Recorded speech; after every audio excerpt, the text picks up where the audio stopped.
തിരുവനന്തപുരത്ത് ശക്തമായ കാറ്റിൽ വീടിന്റെ ഇരുമ്പ് ഷീറ്റിട്ട മേൽക്കൂര തകർന്നു വീണു. തീരദേശ പാതയിൽ പെരുമാതുറയിലാണ് അപകടം. റോഡിലേക്കാണ് വലിയ ഷീറ്റ് വീണത്. അർജുൻ രാജ ചേരുന്നു വിവരങ്ങളുമായി. അർജുൻ, അതിശക്തമായ കാറ്റായിരുന്നോ അവിടെയൊക്കെ വീശിയത്? എന്താണ് ഇപ്പോഴത്തെ കാലാവസ്ഥ? എന്താണ് ഈ അപകടവുമായി ബന്ധപ്പെട്ട് പങ്കുവയ്ക്കാനുള്ള വിവരങ്ങൾ?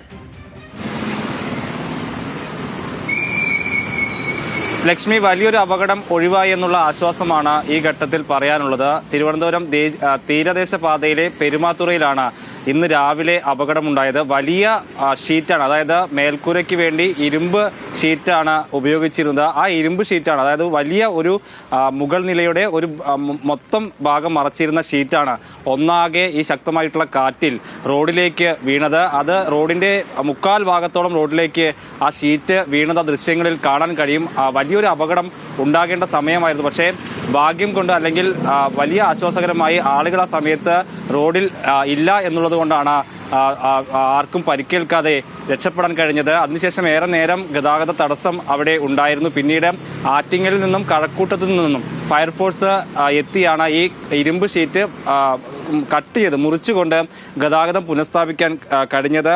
പെരുമാതുറ സ്വദേശി സീന റഷീദിന്റെ വീടിന്റെ മേൽക്കൂരയാണ്, ഈ ഇരുമ്പ് ഷീറ്റുള്ള മേൽക്കൂരയാണ് തകർന്ന് റോഡിലേക്ക് വീണത്. ഇന്നലെ രാത്രിയൊക്കെ ശക്തമായിട്ടുള്ള മഴയും കാറ്റും തിരുവനന്തപുരത്ത് ഉണ്ടായിരുന്നു. ഇന്ന് രാവിലെയും വലിയ മഴയ്ക്ക് വലിയ ശമനമില്ല. കാറ്റ് ഇപ്പോഴില്ലെങ്കിൽ കൂടിയും രാത്രിയൊക്കെ ശക്തമായിട്ടുള്ള കാറ്റ് ഉണ്ടായിരുന്നു. നിലവിലെ കാലാവസ്ഥ തിരുവനന്തപുരത്ത് ഭാഗികമായി ഇടവിട്ട് മഴ പെയ്യുന്നുണ്ട്. അതേ സമയത്ത് ഈ ഡാമുകളുടെയൊക്കെ പരിസരത്ത് അതിശക്തമായിട്ടുള്ള മഴ ഉണ്ട് എന്നുള്ളതാണ് അവിടെയുള്ളവർ അറിയിക്കുന്നത്. അതിന്റെ കൂടി അടിസ്ഥാനത്തിൽ ഇപ്പോൾ പേപ്പാറ ഡാമിലും അരുവിക്കര ഡാമിലേക്കും നീരൊഴുക്ക് വർദ്ധിക്കുന്നുണ്ട്. അതുകൊണ്ട് പേപ്പാറ ഡാമിന്റെ 1 മുതൽ 4 വരെയുള്ള ഷട്ടറുകൾ ഉയർത്താൻ തീരുമാനിച്ചിട്ടുണ്ട്. 12 മണിക്കാണ് ഷട്ടറുകൾ 10 സെന്റിമീറ്റർ വീതം ഉയർത്താൻ തീരുമാനിച്ചിട്ടുള്ളത്. അരുവിക്കര ഡാമിലും നീരൊഴുക്ക് വർദ്ധിക്കുകയാണ്. അരുവിക്കര ഡാമിന്റെ ഷട്ടറുകളും 20 സെന്റിമീറ്റർ വീതം ഉയർത്താൻ തീരുമാനിച്ചിട്ടുണ്ട്. അങ്ങനെ ഈ ഡാമിന്റെ പരിസര ഭാഗങ്ങളിലൊക്കെ ശക്തമായിട്ടുള്ള മഴയുണ്ട്. മലയോര മേഖലകളിലും ശക്തമായ മഴ തുടരുന്നുണ്ട്. അതേസമയത്ത് നഗരപ്രദേശങ്ങളിൽ ഇടവിട്ട് ശക്തമായിട്ടുള്ള മഴ എന്ന നിലയ്ക്കാണ് തിരുവനന്തപുരത്ത് മഴയുള്ളത്. നിലവിൽ യെല്ലോ അലർട്ടാണ് നൽകിയിട്ടുള്ളത്. പുതുക്കിയ മഴ പ്രവചനം അല്പസമയത്തിനകം വരും. ഈ ശക്തമായ മഴ ഉള്ള പശ്ചാത്തലത്തിൽ ഒരുപക്ഷെ ഓറഞ്ച് അലർട്ട് പ്രഖ്യാപിക്കാനുള്ള ഒരു സാധ്യത കൂടി തിരുവനന്തപുരത്തുണ്ട്. ലക്ഷ്യം.